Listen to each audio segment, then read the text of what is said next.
এই 17 বছর এই দুর্নীতিগ্রস্ত সরকার সারা বাংলাদেশের মানুষের ভোটাধিকার কেড়ে নিয়েছেন। সেই ভোটাধিকার জনাব তারেক রহমানের মাধ্যমে আমরা আবার ফিরে দিতে চাই আপনাদের কাছে। জাতীয়তাবাদী দল এবং সমস্ত অঙ্গ সংগঠনকে নিয়ে বলমারি, মধুখালী, আলফাডাঙ্গা বিএনপির নেতৃবৃন্দ ও সমস্ত ইউনিয়নের নেতৃবৃন্দকে নিয়ে আমরা ইফতার মাহফিল পরিচালনা করছি, সবার সঙ্গে কুশল বিনিময় করছি।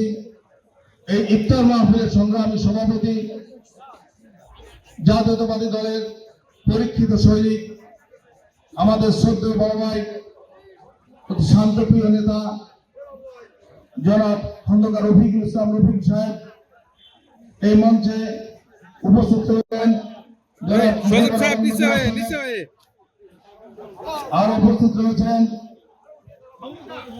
বুম্বা ইউনিয়নের প্যানেল চেয়ারম্যান জনাব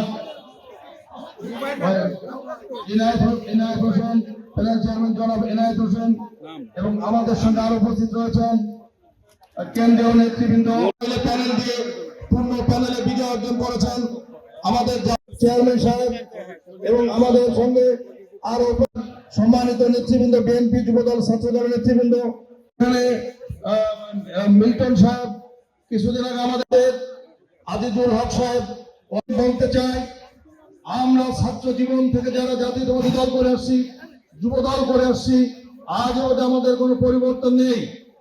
আমরা যতদিন বেঁচে আছি ততদিন জাতীয়তাবাদী দল করব, এবং জাতীয়তাবাদী দলের সমস্ত কর্মকাণ্ড আমাদের ভারপ্রাপ্ত চেয়ারম্যান সাহেব যে সমস্ত বার্তা দিবেন অক্ষর অক্ষরে আমরা পালন করেছি, এবং যতদিন বেঁচে থাকবো ইনশাআল্লাহ আমরা পালন করে যাব। আমরা আপনাদেরকে আহ্বান করব, যত বড় দুর্নীতি হোক না কেন, যত বড় ষড়যন্ত্র হোক না কেন, জাতীয়তাবাদী দলের বিরুদ্ধে কোন ষড়যন্ত্র জাতীয়তাবাদী দলকে রুখতে পারবে না, জাতীয়তাবাদী দলকে ঠেকাতে পারবে না।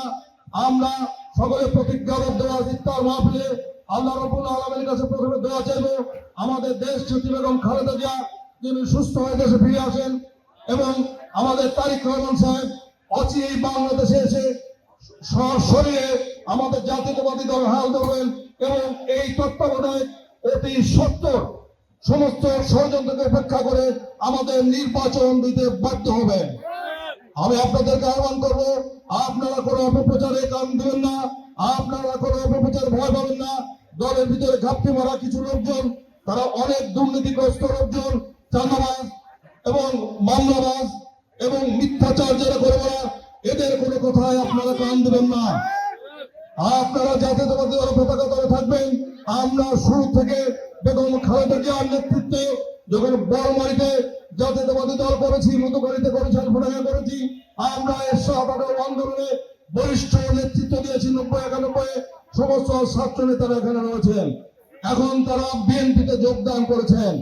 আপনারা আমাদের সাথে থাকবেন। আমরা বরিষ্ঠ নেতৃত্ব দিয়ে আমরা বাংলাদেশের সমস্ত দুর্নীতিকে উপেক্ষা করে জাতীয়তাবাদী দলের ভারপ্রাপ্ত চেয়ারম্যানের 31 দফা আমরা অক্ষরে অক্ষরে পালন করব। আমরা চাই শিক্ষা, শান্তি, আমরা চাই স্বাস্থ্য খাতে উন্নতি, আমরা চাই আমাদের দেশে সমস্ত সন্ত্রাসকে উপেক্ষা করে বাংলাদেশকে গণতান্ত্রিক প্রক্রিয়ায় এই 17 বছর এই দুর্নীতিগ্রস্ত সরকার সারা বাংলাদেশের মানুষের ভোটাধিকার কেড়ে নিয়েছেন। সেই ভোটাধিকার জনাব তারেক রহমানের মাধ্যমে আমরা আবার ফিরে দিতে চাই আপনাদের কাছে। আপনারা যেখানে রয়েছেন না কেন, দলের যে কোনো সমস্যা হোক না কেন, যে কোনো অসুবিধা হোক না কেন, আমরা বলমারিতে রয়েছি, বরিষ্ঠ নেতৃত্বে আমরা তার মোকাবেলা করব। যে কোনো ঘাপটি মারা থাকা আওয়ামী লীগ বলেন, যে কোনো সংগঠনের দুর্বৃত্তকারীরা আপনাদের প্রতি যদি কোনো হামলা করে, কোনো দুর্নীতি আগ্রাসন কায়েম করতে চায়, সমস্ত রক্তচক্ষু উপেক্ষা করে আপনার তারেক রহমানের ধানের শীর্ষ প্রতীকের দিকে তাকিয়ে শক্ত হাতে বলিষ্ঠ হাতে সমস্ত নস্যাৎ করে দিবেন।